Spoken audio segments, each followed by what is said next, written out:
What's up, guys? Your boy KFB23 on the YT. I'm back in another video, and today we gotta talk about a certain terrible franchise that just doesn't really have any sense of direction, and really, like, damn, you just think of this franchise and you just think losing.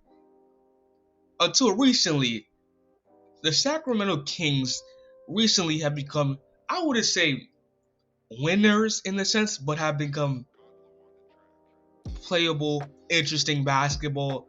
They're building a culture around Mike Brownn, Sabonis, and De'Aaron Fox. Like last year, after not making the playoffs for an historic 17 years, made the playoffs last year. This year, it didn't work out. Unfortunately, 9th seed in the really tough Western Conference, where if you were a 48-49 win team, you're looking at the 7th seed, 6th seed play-in tournament, and with 6 50-win teams.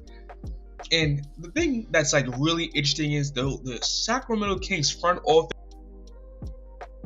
do not want to pay Coach Mike Brownn.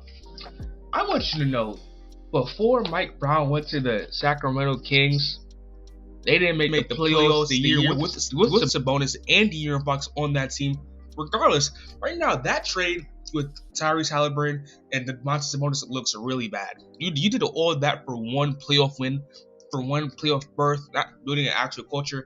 So hey, I'm not going to talk about that. Mike Brownn has done a lot for this franchise, in my personal opinion. And the reason why they're not signing him to his extension, his max extension he deserves, and like other coaches like Steve Kerr, that guy in Detroit got like 80 mil, 90 mil money, because they were disappointed over the last 2 seasons, the playoffs and missing the play-in tournament, the playoffs 1 year and got first round exit in the year prior. You're the Sacramento Kings. You're the Sacramento Kings, and you got a good coach, one of the best coaches in the league. Coach Mike Brownn last year won the first ever unanimous Coach of the Year because he did such a good job with that team that there's no reason why he shouldn't get paid his money.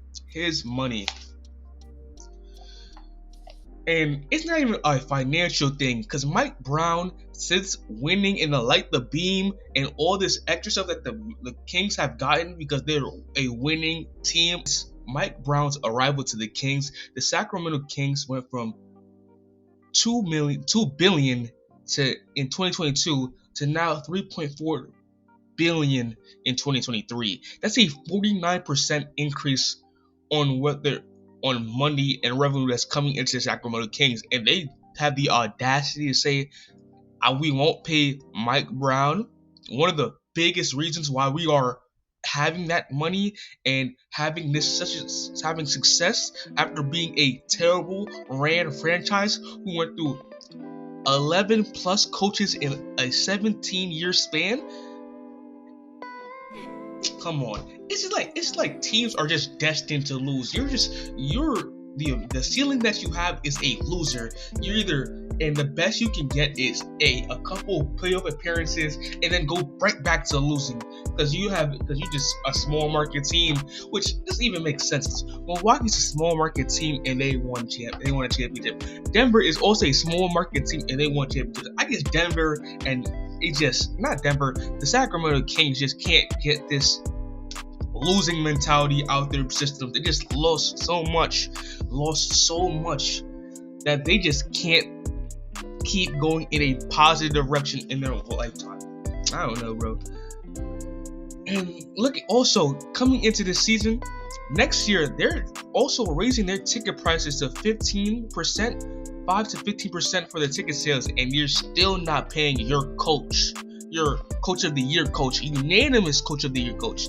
That's like Golden State not giving Curry his 200 and plus mil contract extension after winning unanimous MVP. You just don't do that. You just pay the guy who just won unanimous anything in any sports.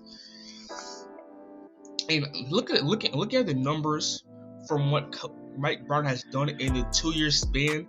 him being on the Sacramento Kings. In 2023, they finished 48-34 in the Western Conference.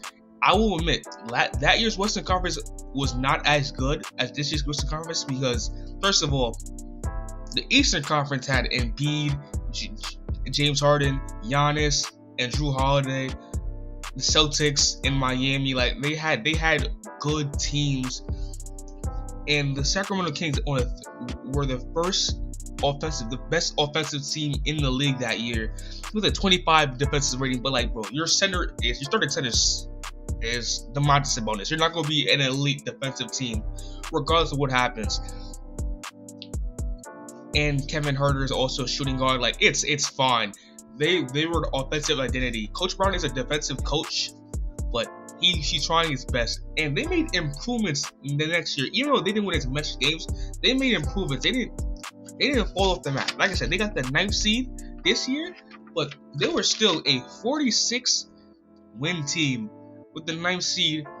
And also, mind you, Malik Monk got hurt with like 3 weeks left in the season, and they started losing games. They started losing games that they should have lost in that span. So he would have probably won the 8th, 7th seed, could have been fighting for the 6th seed possibly in that time span.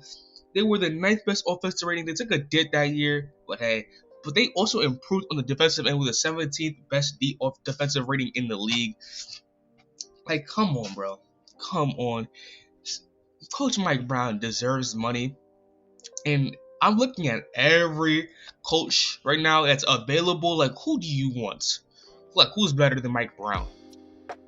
Steph Van Gundy? You want JJ Redick running your team at this point? Do you want to give what's his name that just got fired from the Frank Vogel a chance? He's not better than Mike Brown. He's not that much better where he's gonna undercut him and you think he'll have a success. He's not even a better defensive coach, in my opinion. I don't know. I would love to have Mike Brown back with the Warriors with his defensive scheme. We haven't been a good defensive team since Mike Brown left us. So, I'll take him back. Sacramento, if you want to be a terrible Raider franchise, me and the rest of the league will enjoy Mike Brown while you guys sit there with poverty and with only one playoff win, while your guy that you traded for is now in the conference finals without really an opportunity to win a championship anytime soon, realistically. With conference finals, which you guys have not made since the Chris Webber 2002 run. So come on, just give that guy his money. But hey, subscribe to the channel, like the video, comment what you think the Kings should do. But hey, I'm KFB23 on the YT, and I'm out. Peace.